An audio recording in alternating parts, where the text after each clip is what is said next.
Close your eyes for a moment and let your breathing settle into a gentle rhythm. Tonight, we're going to journey back through the mists of time to an age when the world was vast and unknown, when the sea stretched endlessly toward horizons that promised both wonder and terror. We're traveling to the early medieval period, somewhere between the 8th and 11th centuries, when the sight of dragon-headed ships emerging from the morning fog could change the course of entire communities in a single, devastating day. But don't worry, we're not going to experience this journey with fear or anxiety. Instead, let's explore this fascinating chapter of history with the gentle curiosity of a warm evening by the fire, understanding how ordinary people like you and me might have navigated one of history's most challenging encounters.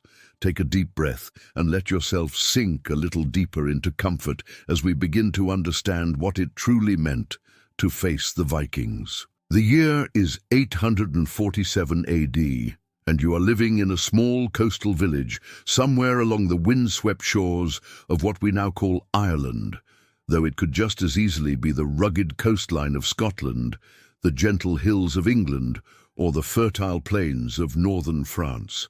The world is quieter then, measured not by the tick of clocks, but by the rhythm of seasons, the rise and fall of tides, and the ancient patterns of planting and harvest that have sustained your ancestors for countless generations. Your village is small, perhaps 40 or 50 souls in total, nestled in a protective curve of land where a small river meets the sea.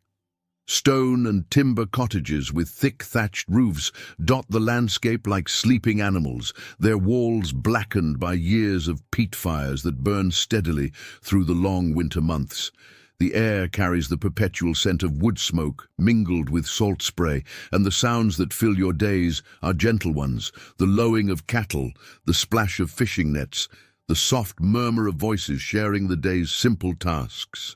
Let yourself imagine waking in such a place, in the dim pre-dawn light, filtering through a small window covered with oiled parchment. Your bed is simple but warm, straw and wool beneath rough woolen blankets that smell faintly of the sheep they came from. The walls of your home are thick stone, chinked with clay and moss, providing a cocoon of warmth against the ever-present dampness of the coastal air. Outside, the world is beginning to stir. You might hear the gentle splash of waves against the shore, the distant call of seabirds beginning their eternal search for food. Your neighbors are people you've known all your life, the blacksmith, whose hammer rings out in steady rhythm, the weaver whose fingers never seem to stop their patient work, the fishermen who read the sky and sea with the wisdom of generations. This is a world where survival depends not on individual heroism, but on the quiet strength of community, on knowing your neighbor's children as well as your own, on sharing resources during lean times and celebrating together when the harvest is good. It's a world where information travels slowly. News from distant lands might take weeks or months to reach you, if it arrives at all. And it's into this gentle, predictable world that the Vikings would sometimes come. But let's pause here for a moment and breathe deeply. The word Viking itself has accumulated so many layers of myth and Hollywood dramatization that we often lose sight of the real people behind the fearsome reputation. The truth, as it often is both more complex and more human than the legends suggest. The people we call Vikings, though they would have called themselves by many other names, Norsemen, Danes, Swedes, Norwegians, were not a single unified culture of bloodthirsty raiders. They were farmers and traders, craftspeople and explorers, parents and children, living in the harsh but beautiful landscapes of Scandinavia. Most of them never left their home fjords and villages. Those who did take to the seas did so for reasons as varied and complex as human nature itself. Some were indeed raiders, seeking quick wealth and glory, but many others were traders, following ancient routes that connected the amber beaches of the Baltic with the silk markets of Constantinople. Some were explorers, driven by curiosity about what lay beyond the next headland. Others were refugees, fleeing political upheaval or crop failures, seeking new lands where they might build better lives for their families. Picture them in your mind's eye, these seafaring people of the north. Imagine their ships, not the massive dragon boats of popular imagination, but elegant, practical vessels perfectly adapted to their harsh environment. A typical Viking longship might be 60 to 70 feet in length, narrow and shallow drafted, able to navigate both open seas and shallow rivers with equal grace. The ship's construction is a marvel of medieval engineering. The hull is built using a technique called clinker construction, where overlapping planks of oak are riveted together with iron nails, creating a flexible hull that can bend with the waves rather than fighting them. The result is a vessel that seems almost alive, breathing with the rhythm of the sea. Feel the smooth wear of the ship's rail beneath your hand as you imagine standing at its side. The wood has been polished by countless hands and weathered by salt spray until it gleams like silk. The sail, when raised, is a masterpiece of woolen weaving, often dyed in bold stripes of red and white or blue and yellow, colors that would have cost a small fortune in this age, when dyes were precious trade goods. The crew of such a ship, perhaps 30 to 40 men, lived in conditions we might find impossibly cramped. They slept on the deck, wrapped in woolen cloaks and sealskin bags, their belongings stored in waterproof chests that also served as rowing benches. Meals were simple affairs: dried fish and meat, hard bread, perhaps some cheese if they were fortunate. Fresh water was always a concern, stored in wooden barrels and rationed carefully during long voyages. Now, let's return to your peaceful coastal village and imagine what would happen on that day when the horizon ceased to be empty. The morning begins like any other. Perhaps you're tending to your small garden, where onions and leeks grow in neat rows, or helping to repair fishing nets, your fingers working automatically through the familiar patterns of knots and mends. The sun is climbing slowly through a sky streaked with high, thin clouds, and there's a gentle breeze carrying the scent of wild herbs from the cliff tops. It's young Brendan, the fisherman's son, who sees them first. He's been gathering driftwood along the shore, his mind perhaps half on his work and half on the girl from the next village who smiled at him during last week's market day. But something on the horizon catches his eye, a darkness against the morning light that doesn't quite belong. At first, he thinks it might be a flock of seabirds, or perhaps a small cloud casting its shadow on the water. But as he watches, shading his eyes with his hand, the darkness resolves into something that makes his heart begin to beat a little faster. Ships, not one or two, but a small fleet, their sails full of the morning wind, heading directly for his village's small harbour. Now, let's pause here and understand something important about survival in such a moment. The first and most crucial element is not panic, but observation. Those who survived Viking raids were often those who kept their wits about them, who took the time to assess the situation before acting. Brendan, being a fisherman's son, knows ships. He can tell by the profile of these vessels, by the distinctive curve of their prows and the way they sit in the water, that these are not merchant ships from a neighboring kingdom. These are longships built for war as much as for travel, and their very presence here suggests intentions that are unlikely to be peaceful. But then this is crucial. Not every appearance of Viking ships meant an immediate attack. Sometimes, Norse traders would arrive at coastal settlements to trade amber and furs for silver and iron goods. Sometimes they came seeking information about currents and weather patterns, or fresh water and supplies for longer voyages. The key to survival was determining their intentions as quickly as possible. Brendan runs back to the village, his bare feet silent on the dew-wet grass. His first stop is the small stone tower that serves as both watchtower and bell tower, where old Cormac keeps his eternal vigil. Cormac is one of the few men in the village who has seen Viking ships before, decades ago, when he was a young warrior himself, before age and a badly healed leg wound made him more suited to watching than fighting. "Ships on the horizon," Brendan gasps, pointing toward the sea. "Dragon heads coming fast with the wind." Cormac's weathered hands are already reaching for the rope that will ring the village bell, but he pauses, squinting out at the approaching vessels. "How many?" he asks quietly. "5, maybe 6. Cormac nods slowly. This is important information. A single ship might mean traders or even diplomatic envoys. 2 or 3 ships could suggest a raiding party, but might also indicate a group of travelers seeking shelter or supplies. But 5 or 6 ships, that suggests a more serious and organized expedition. The bell begins to toll, not with the rapid, panicked clanging that would signal immediate attack, but with the steady, measured rhythm that means prepare, but don't panic. This is a sound every villager knows, practiced in drills that are as much a part of seasonal routine as planting and harvest. As the bell echoes across the village, you can see the immediate response. This is not chaos, but the practiced coordination of a community that has planned for such moments.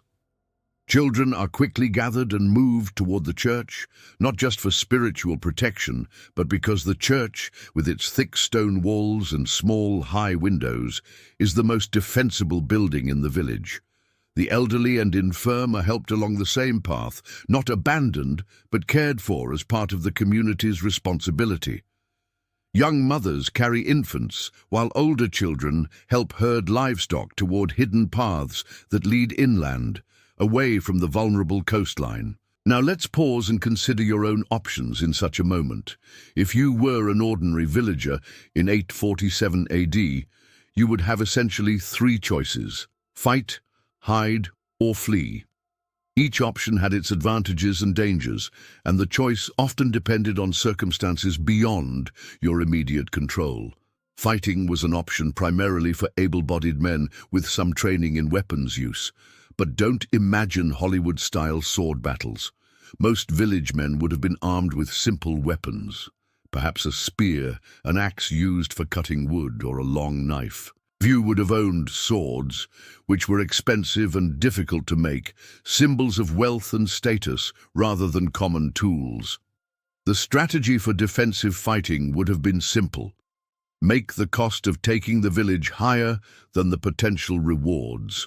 Viking raiders, like any practical people, were generally more interested in easy wealth than glorious but expensive victories. If they encountered organized resistance, they might well decide to seek easier targets elsewhere. But fighting was dangerous, and not just because of the risk of injury or death. Viking raiders were often professional warriors, men who had spent years learning the brutal arts of combat. They wore mail shirts if they could afford them, carried shields made of lime wood and leather, and wielded weapons that were not just tools, but extensions of their will. Hiding was often a more practical option, particularly for those who couldn't or shouldn't fight. The landscape around most coastal villages offered numerous hiding places: caves in cliffsides, dense thickets of bramble and gorse, small valleys hidden from view of the sea. The key to successful hiding was preparation, knowing where to go, how to get there quickly, and how to remain undetected for potentially long periods. But hiding, too, had its risks. You might avoid the immediate danger of the raid, only to face death from exposure, hunger, or thirst. And if you were discovered in your hiding place, you would be completely at the mercy of your discoverers, with no possibility of organized resistance. The third option, flight, might seem the most attractive, but it was often the most dangerous. Running from professional raiders, men who were young and fit with intimate knowledge of pursuit, was rarely successful. More importantly, fleeing meant abandoning everything you had built: your home, your possessions, often your livestock and food stores. Even if you escaped physical harm, you might be condemning yourself and your family to a slow death by starvation. Let's return to your village and see how these choices play out in practice. The church bell continues its steady tolling as you help gather the community's most precious possessions. These aren't gold or silver. Few villages would have much of either. But rather, the things essential for survival. Seed grain for next year's planting, the few iron tools that represent years of careful saving, the written records of land ownership and family lineages that constitute the village's legal existence. Brother Columba, the village priest, moves with calm efficiency despite his age. He's wrapping the church's most precious items, a beautifully illuminated copy of the Gospels, silver chalice, and golden cross, in waterproof leather, before placing them in a cavity behind the altar that was designed for exactly this purpose.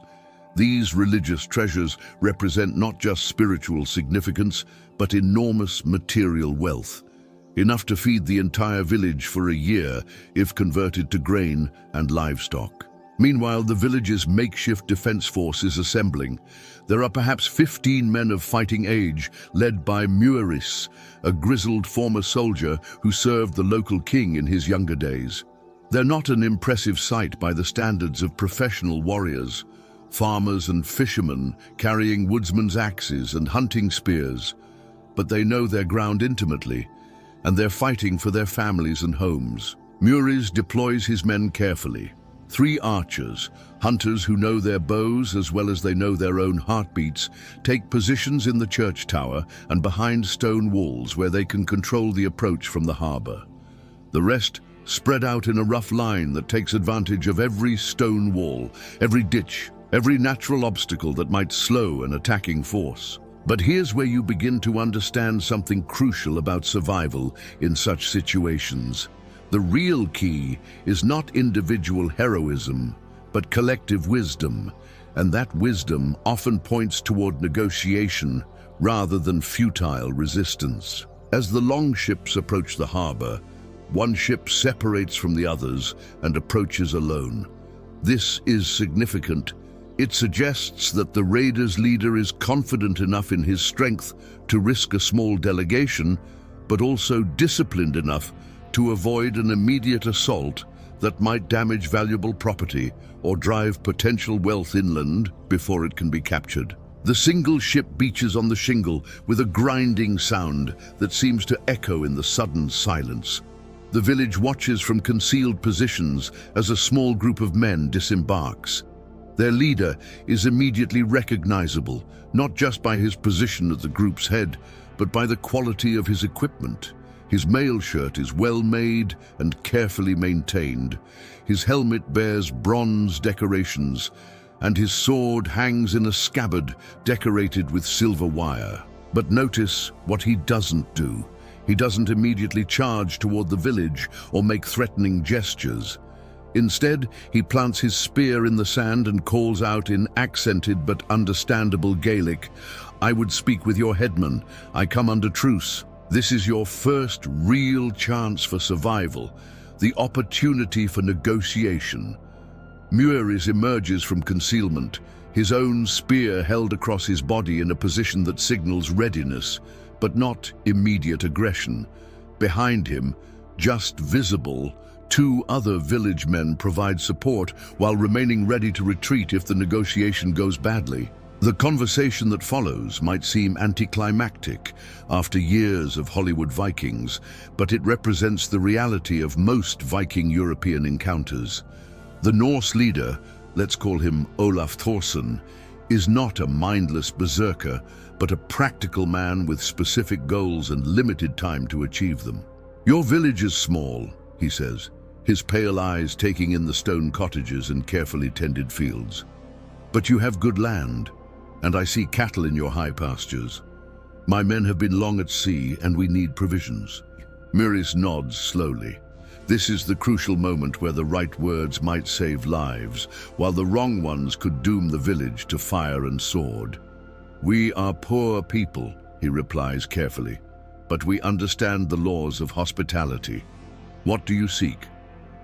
3 days' food for 40 men, fresh water, perhaps a guide who knows the coastline to the north.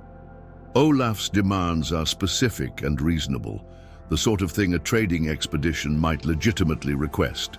But there's an unspoken threat in his words, emphasized by the 4 other longships visible on the horizon. The message is clear: provide what we ask willingly, and we'll pay fairly and leave in peace. Refuse, and we'll take what we want by force. This is where community survival instincts prove their worth. The village's stores are not vast, but they've been carefully managed throughout the seasons. There's enough grain and preserved meat to feed Olaf's men for 3 days without seriously threatening the village's winter survival. The fresh water costs nothing but labor to carry, and guides familiar with local waters are actually valuable. Their safe return might establish useful trade relationships for the future. Muris makes the decision that probably saves his village. This can be arranged, but we'll need time to gather the supplies, and my people will need assurance of their safety while your men are here. What follows is essentially a business negotiation conducted with the formality of ritual to ensure both sides understand the terms. Olaf agrees to keep his main force on the beach, away from the village proper. In exchange, Muris promises the requested supplies, plus a small bonus. Some locally caught fish and a cask of the ale the village brews for special occasions. But let's pause here and consider what might have happened if the negotiation had gone differently, because understanding failure is often as instructive as understanding success.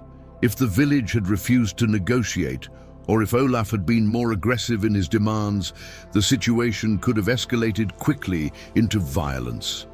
Viking raiders were capable of systematic brutality when they believed it served their purposes. Villages that resisted might find their buildings burned, their stores looted, and their people killed or taken as slaves. Even worse, a successful attack often encouraged further raids. Word would spread among the Norse communities that a particular stretch of coastline offered easy pickings, leading to repeated attacks that could ultimately drive survivors to abandon their homes entirely. But aggressive resistance wasn't the only way negotiations could fail. Showing too much fear or too much wealth could be equally dangerous. If Olaf suspected the village was hiding significant treasure, he might decide that a thorough search was worth the risk of violence. If he sensed weakness or lack of organization, he might conclude that the village could be safely plundered without risk of effective resistance or future retaliation. The successful negotiation that saves your village depends on a delicate balance, showing enough strength to make attack costly, enough cooperation to make peaceful resolution attractive, and enough honesty to establish trust without revealing vulnerability. As evening approaches, an unusual scene unfolds on the beach below your village. Olaf's men have set up a temporary camp, their ships pulled up above the high tide line and carefully guarded. Cooking fires burn in controlled spots, and the smell of roasting fish mingles with the salt air. Some of the village men, cautiously at first, begin to approach the Norse camp. What develops is not the confrontation you might expect, but something more like a medieval trade fair. The Vikings have goods acquired during their travels: amber from the Baltic, silver arm rings, finely made knives and spear points. The villagers offer local products: woolen cloth, cheese, the services of the blacksmith for minor repairs. You find yourself drawn to watch this strange interaction, fascinated despite your earlier fear. The Vikings, seen up close, are not the savage giants of legend. They're men much like your own neighbors, some young and eager, others middle-aged and practical, all clearly experienced in the ways of travel and trade. One young Norseman, barely old enough to grow a proper beard, admires the work of your village's weaver, running expert fingers over the tight, even weave of a woolen cloak. His appreciation is genuine. In the harsh northern climate of his homeland, such textiles are literally life-saving, and he recognizes superior craftsmanship when he sees it. An older Viking examines the village blacksmith's ironwork with the eye of someone who understands the difficulty of working metal with primitive tools. The conversation that develops conducted in a mixture of languages supplemented by gestures and demonstrations, reveals a shared understanding of craftsmanship that transcends cultural boundaries. This is perhaps the most important lesson for survival in such encounters. Vikings were not aliens from another world, but people responding to the same basic human needs and desires as everyone else. They needed food, shelter, tools, clothing, companionship, and security just as much as any other medieval people. Understanding this common humanity was often the key to finding peaceful solutions to potentially violent situations. As night falls, both communities settle into cautious routine. The Vikings maintain watches and keep their weapons close, but they also share stories around their fires, the familiar rhythm of men far from home seeking comfort in familiar rituals. The villagers too maintain their own watch, but they also go about their evening tasks, milking cows, preparing tomorrow's bread, settling children for sleep. You might find yourself lying awake in your simple bed, listening to the unfamiliar sounds from the beach, voices speaking in a strange language, the creak of ship timbers settling in the cooling air, perhaps even fragments of Norse songs carried on the night wind.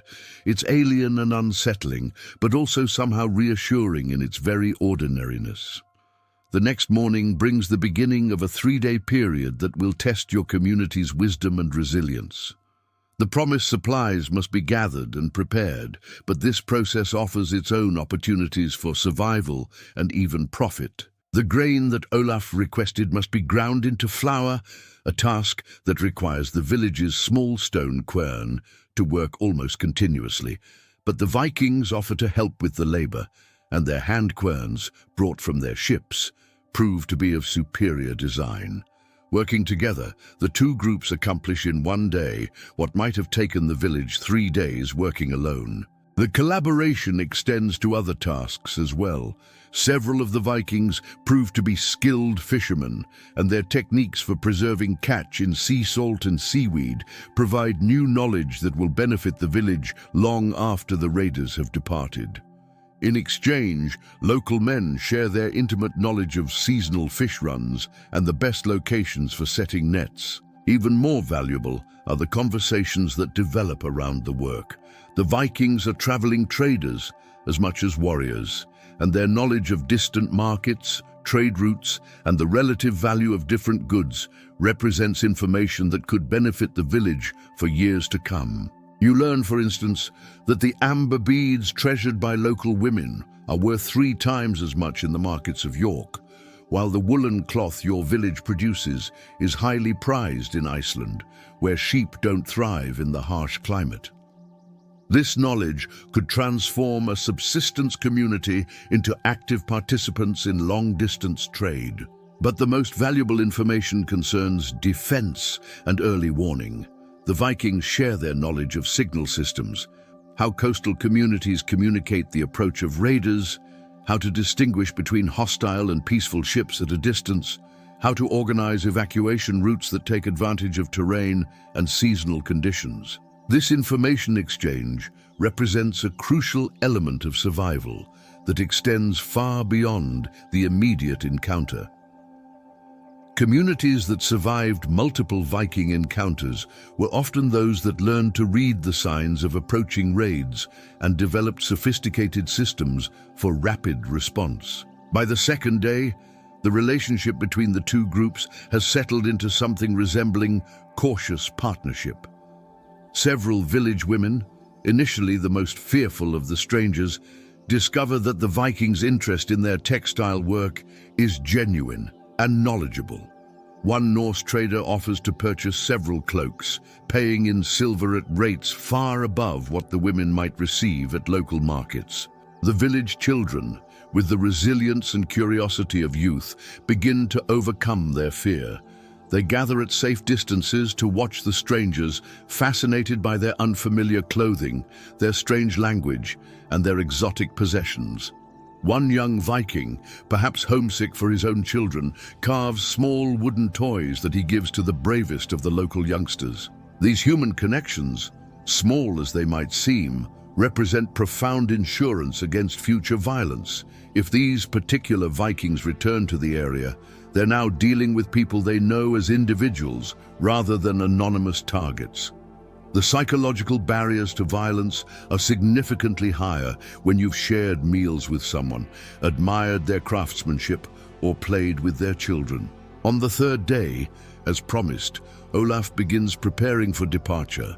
The agreed-upon supplies have been provided and payment made, not just in silver, but in goods that will benefit the village through the coming winter. Several young village men have agreed to serve as guides for the next portion of the Vikings' journey, a decision that offers both opportunity and risk.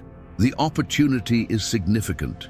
These young men will see distant shores, learn new languages and customs, and potentially establish trading relationships that could benefit their home community for generations. They'll return with stories, knowledge, and possibly wealth that would be impossible to acquire any other way. But the risk is equally real. They're entrusting their lives to men they barely know, traveling to places where they'll be strangers without protection. If the Vikings prove treacherous, or if the expedition encounters disaster, these young guides might never return home. The decision to go is not made lightly. Families gather to discuss the options, weighing potential benefits against possible losses.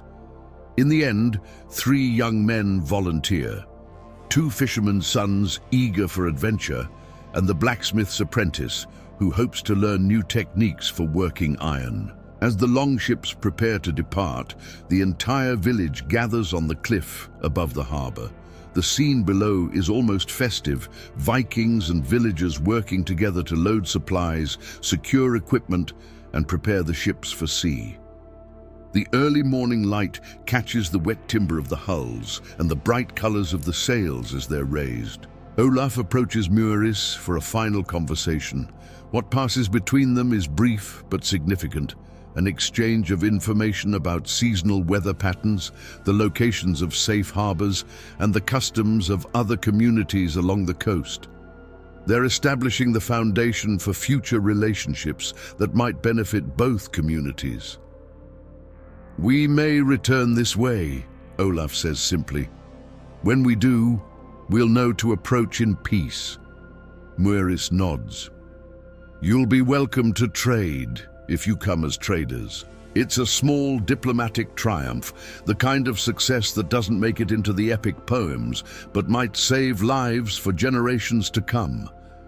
As the ships depart, their sails filling with the offshore breeze, you might feel a complex mixture of emotions. Relief, certainly, that the danger has passed, but also perhaps a sense of loss, as if the world has suddenly become smaller and less interesting. This emotional complexity is itself an important element of survival. Communities that successfully navigated the Viking Age were often those that remained open to new experiences and relationships, even while maintaining appropriate caution.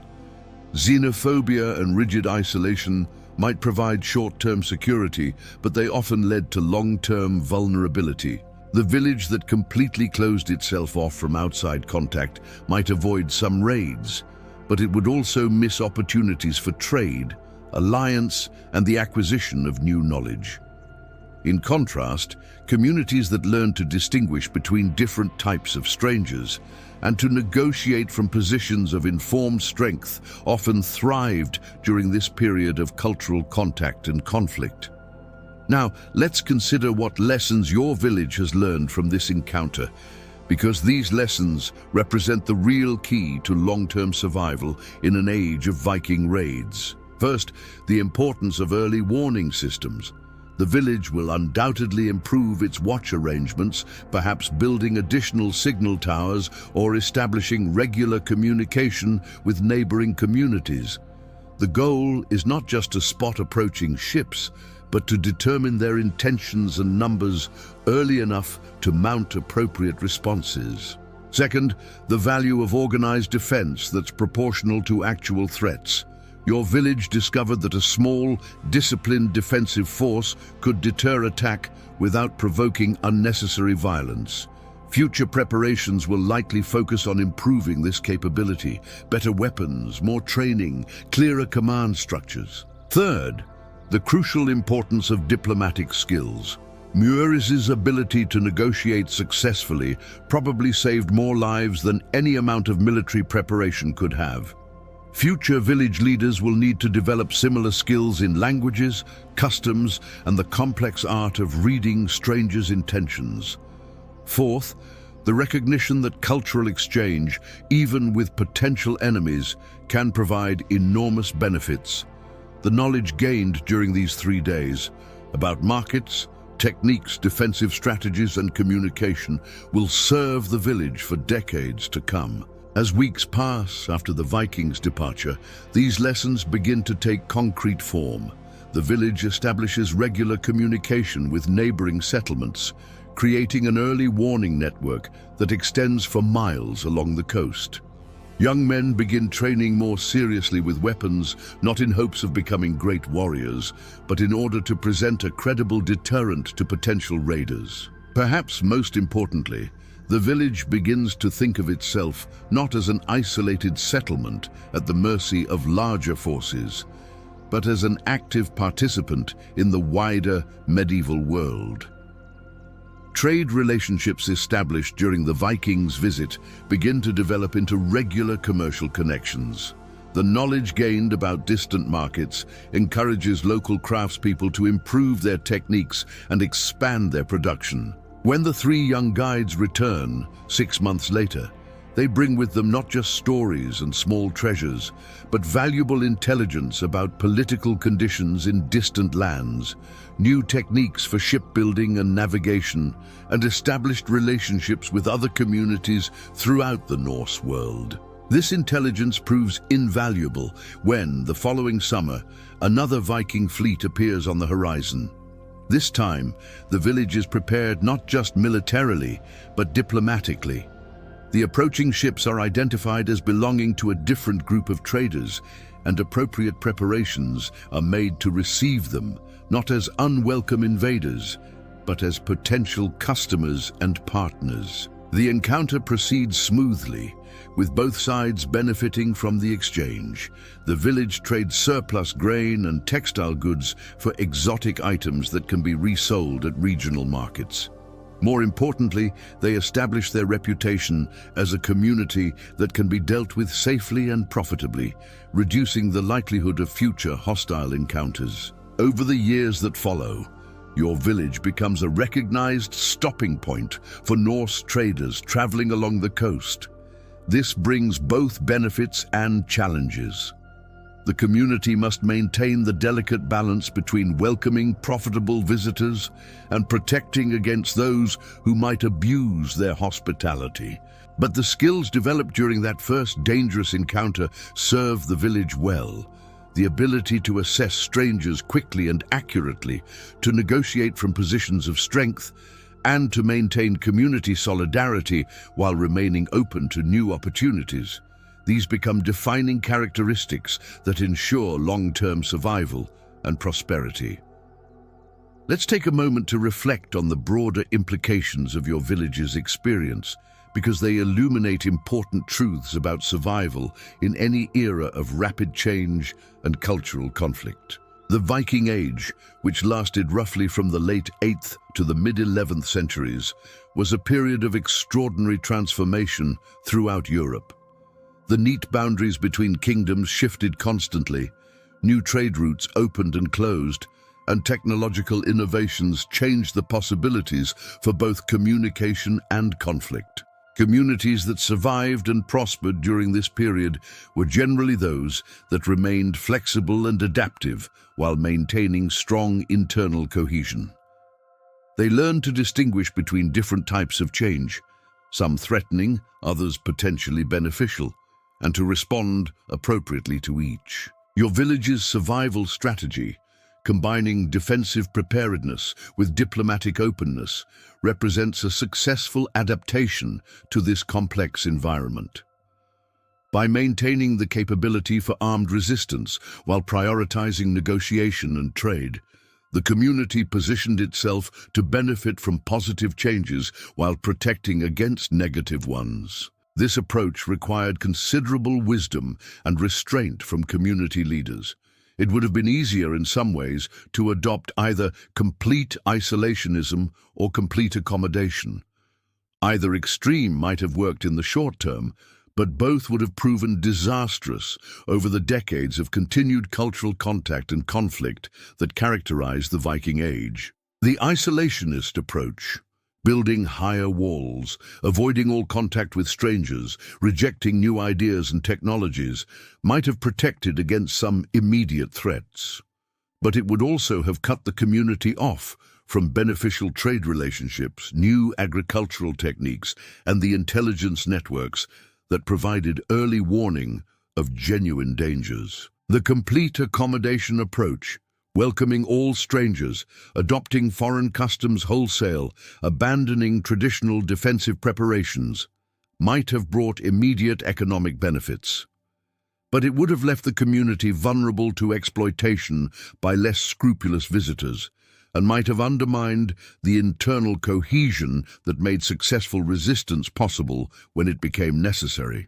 The middle path chosen by your village, selective engagement based on careful assessment of each situation, required more skill and wisdom, but it provided the flexibility necessary for long-term survival in a changing world. This lesson extends far beyond the specific historical context of Viking raids.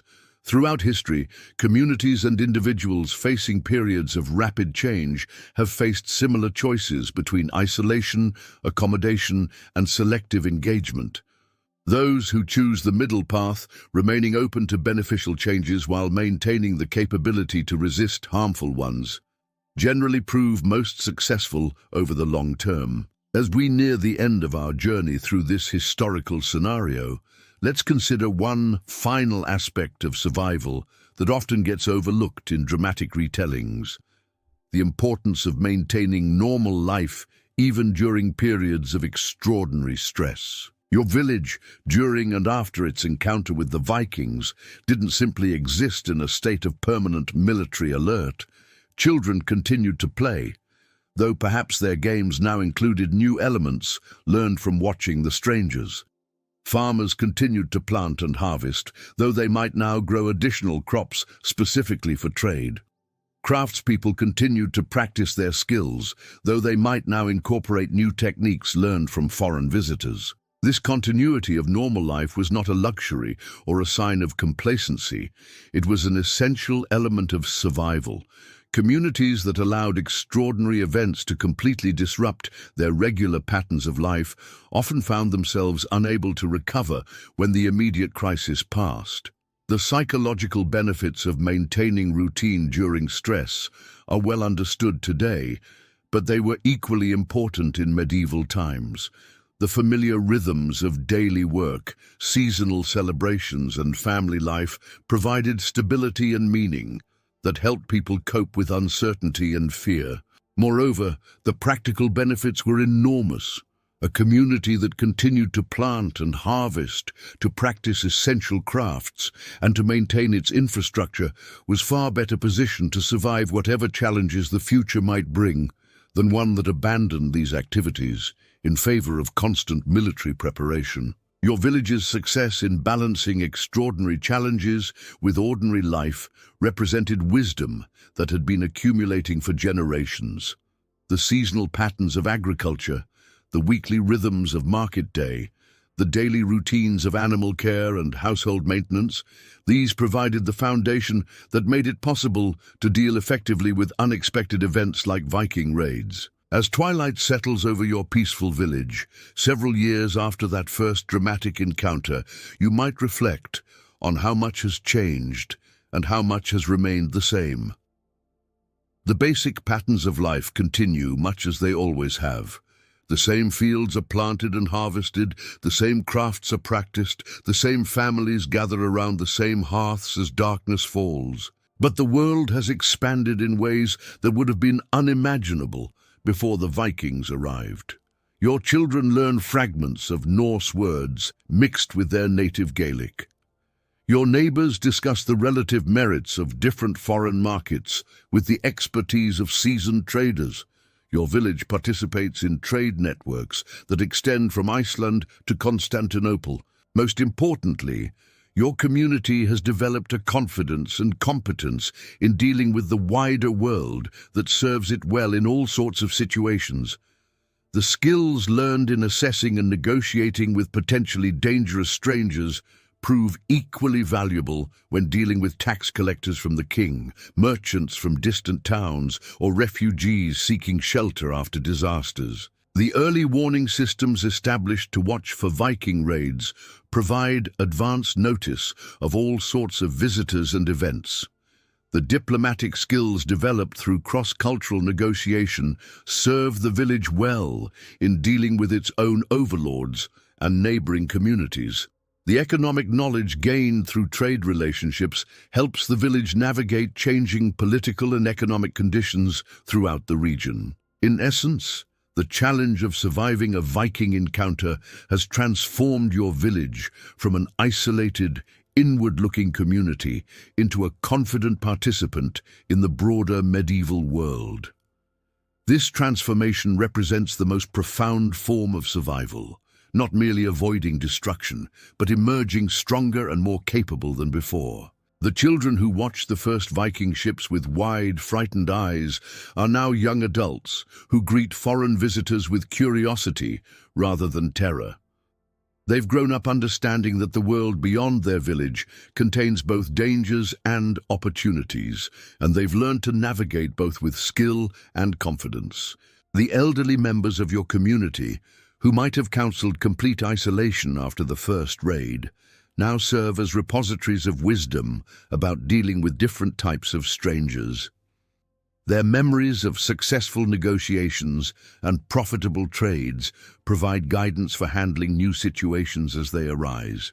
And you yourself, whether you were among the defenders who stood ready to fight, the negotiators who found peaceful solutions, or the workers who turned potential enemies into trading partners, you've developed skills and perspectives that will serve you well throughout your life. Let's pause for a moment and consider the deeper rhythms of this survival story, because they reflect patterns that extend far beyond any single historical encounter. The initial appearance of the Viking ships represented what we might call a disruption event, a sudden challenge that threatened to overturn the established order of your community's life. Such events are not unique to the Viking Age. They occur throughout history and in all sorts of contexts. Economic crashes, natural disasters, political upheavals, technological innovations, all can serve as disruption events that force communities to adapt or perish. The key to surviving such disruptions, as your village discovered, lies not in preventing change, which is usually impossible, but in managing it wisely. This requires a delicate balance between maintaining essential continuities and embracing beneficial adaptations. Your village maintained its essential character, the values of community cooperation, the practices of sustainable agriculture, the traditions that gave life meaning and structure. But it also adapted by developing new skills, establishing new relationships, and opening itself to new possibilities. This balance required wisdom that went beyond any individual's knowledge or experience. It drew on the collective intelligence of the entire community, the caution of the elderly, the courage of the young, the practical knowledge of craftspeople and farmers, the diplomatic skills of leaders. Most importantly, it required trust that the community would protect its individual members, trust that individual members would serve the community's interests, and trust that both individual and collective welfare could be preserved even in the face of significant change. As the seasons cycle through their ancient patterns around your village, this trust continues to deepen and strengthen. Each successful encounter with strangers, each profitable trade relationship, each crisis successfully navigated adds to the community's confidence in its ability to handle whatever challenges the future might bring. The village has also developed what we might call institutional memory, systematic ways of preserving and transmitting the lessons learned from encounters with Vikings and other outsiders.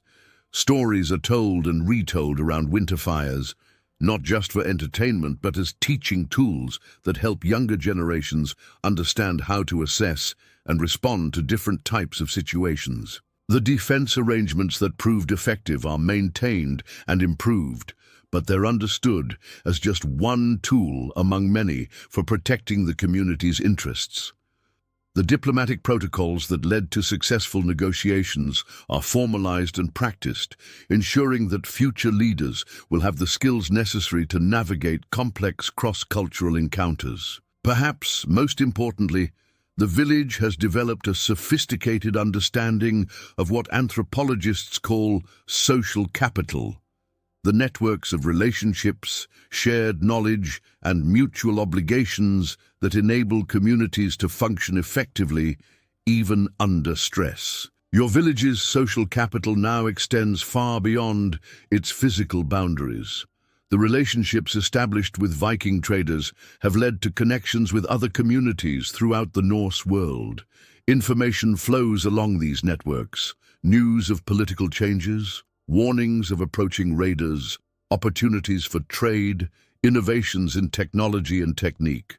When word arrives that a particular stretch of coastline has been hit by unusually aggressive raiders, your village can adjust its defensive preparations accordingly. When news comes of good harvests in distant lands, your traders know to prepare surplus goods for export. When innovative farming techniques prove successful in similar communities, your farmers can experiment with local adaptations. This network of relationships and information represents a form of insurance against future disasters. No single community, no matter how well prepared, can anticipate or defend against every possible threat. But a community that's well connected to others can draw on collective wisdom and mutual support that dramatically improves its chances of survival. The three young men who initially left as guides with Olaf's expedition have become crucial nodes in this network. Their travels throughout the Norse world, their language skills, and their understanding of different cultural practices make them invaluable intermediaries between your village and the wider world. They've established relationships with communities in Iceland, Scotland, and Norway that provide your village with early warning of political changes, market opportunities, and potential threats. They've learned to read the subtle signs that distinguish peaceful traders from aggressive raiders, knowledge that they've shared with other communities along their travel routes. In essence, they've become professional navigators of the complex cultural landscape of the Viking Age, and their skills benefit not just your village, but the entire network of communities that have learned to work together for mutual benefit.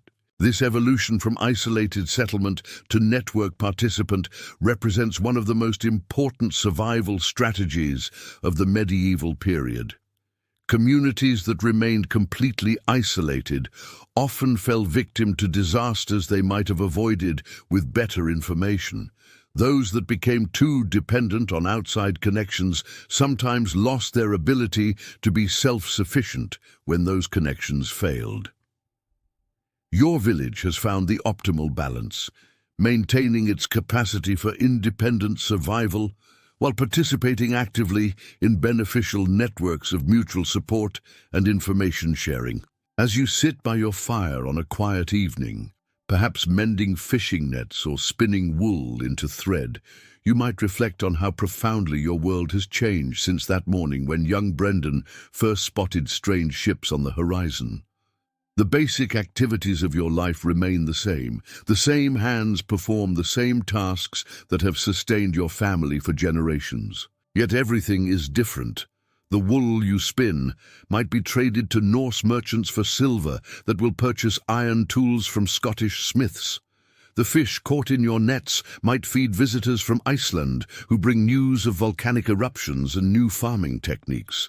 The grain grown in your fields might be ground by techniques learned from Swedish traders who learned them from Byzantine engineers. Your village has become a small but significant node, in a vast network of cultural and economic exchange that spans continents and connects diverse peoples in relationships of mutual benefit. This transformation didn't happen overnight, and it wasn't accomplished without cost or risk, but it represents a form of survival that goes beyond mere persistence. It's a form of thriving that creates new possibilities for future generations. The children playing in your village streets today grow up with assumptions and expectations that would have been impossible for their grandparents. They expect to encounter strangers from distant lands, and they possess the skills to interact with those strangers safely and profitably. They understand that their local community exists within a wider world of interconnected communities, each with its own customs and capabilities, but all sharing basic human needs and desires. This cosmopolitan perspective, developed through the practical necessity of surviving in a changing world, represents one of the most valuable legacies your community will pass on to future generations. It's a perspective that combines strong local identity with openness to beneficial change, practical caution with willingness to take calculated risks, pride in traditional ways with enthusiasm for useful innovations. As the evening deepens and the fire burns lower, the sounds from the village around you are the sounds of a community at peace with itself and confident in its place in the world. Children's laughter echoes from nearby cottages where families gather for their evening meals. The rhythmic sound of a loom comes from the weaver's workshop, where tomorrow's trade goods are taking shape under skilled hands. From the harbour comes the gentle splash of waves against the hulls of fishing boats, and perhaps the creak of timbers from a visiting merchant ship that arrived this afternoon with a cargo of amber and iron goods. The ship's crew will share tonight's hospitality and tomorrow's trade opportunities, adding another thread to the complex web of relationships that now protects and enriches your community. The church bell that once tolled in warning now rings the peaceful hour of evening prayers, calling the community together not in fear, but in gratitude for another day of safety and prosperity. Brother Columba's voice carries across the village as he leads the evening service, offering thanks for the day's blessings and prayers for continued protection and wisdom. But even as you participate in these familiar rituals, you're aware that your community's safety depends not just on divine protection, but on the very human skills of assessment, negotiation, and adaptation that have been developed through years of careful practice. The balance between faith and practical preparation, between trust in providence and reliance on human wisdom, represents another aspect of the survival skills your community has mastered. As the last light fades from the western sky and the first stars begin to appear, you might walk to the edge of the village and look out over the sea that once brought such terror, but now brings such opportunity. The water is calm tonight, reflecting the early stars like scattered silver coins, and the horizon is empty of ships. But this emptiness no longer seems frightening. Your community has learned that the sea brings many things: storms and calms, enemies and friends, dangers and opportunities. The key to survival lies not in controlling what the sea brings, which is impossible, but in responding wisely to whatever appears on the horizon. This wisdom, hard-won through years of experience, now seems as natural as breathing. Your children will grow up with skills and perspectives that their great-grandparents could never have imagined, yet they'll also maintain the essential values and practices that have sustained your community through countless generations. The story of how your village survived its encounter with the Vikings is really the story of how any community survives and thrives in a changing world. It's about maintaining the courage to face new challenges, the wisdom to distinguish between beneficial and harmful changes, the skill to negotiate from positions of strength, and the flexibility to adapt without losing essential identity. Most importantly, it's about understanding that true survival, the kind that builds rather than merely preserves, requires community. No individual, no matter how skilled or courageous, can navigate the complexities of a changing world alone. But a community that combines individual talents with collective wisdom, that balances tradition with innovation, and that remains open to beneficial relationships while maintaining the capacity for effective resistance. Such a community can not only survive, but flourish in even the most challenging times.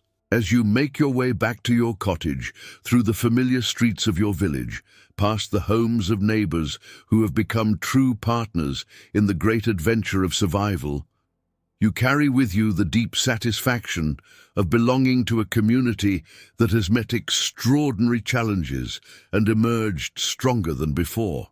The cottage that welcomes you home is the same simple structure where you've lived for years, with its thick stone walls and thatched roof, its small windows and earthen floor. But it's also different now. A home that exists within a wider world of connections and possibilities, protected not just by its own strong walls, but by a network of relationships that spans oceans and connects your family's fate to the fates of people you may never meet, but who share your commitment to mutual protection and benefit. As you settle into your bed of straw and wool, listening to the familiar sounds of your village at rest, the gentle lowing of cattle, the distant splash of waves, the whisper of wind through thatch, you might reflect on the extraordinary journey that began with fear and ended with confidence, that started with isolation and led to connection, that transformed potential disaster into lasting prosperity. The skills your community developed in learning to survive a Viking encounter have become the foundation for a way of life that balances security with opportunity, tradition with innovation, local identity with global awareness. These skills will serve your children and their children well, whatever challenges the future may bring. And as sleep begins to claim you, carried by the gentle rhythm of your own breathing, and the peaceful sounds of your thriving community, you might offer a quiet prayer of gratitude, not just for survival, but for the wisdom to turn survival into something much more valuable, a way of life that honors both the past and the future, that serves both individual needs and community welfare, and that transforms even the most dangerous encounters into opportunities for growth and connection. The story of how you survived a Viking attack is complete, but the larger story of your community's engagement with the changing world continues.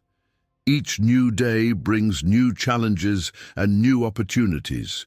Each new encounter tests and strengthens the skills you've developed, and each new generation builds upon the foundation of wisdom and courage that has been established through years of careful practice. In this way, survival becomes not just a goal to be achieved, but a way of life to be lived, with courage and wisdom, with openness and caution, with strong roots and flexible branches, ready for whatever the horizon might bring.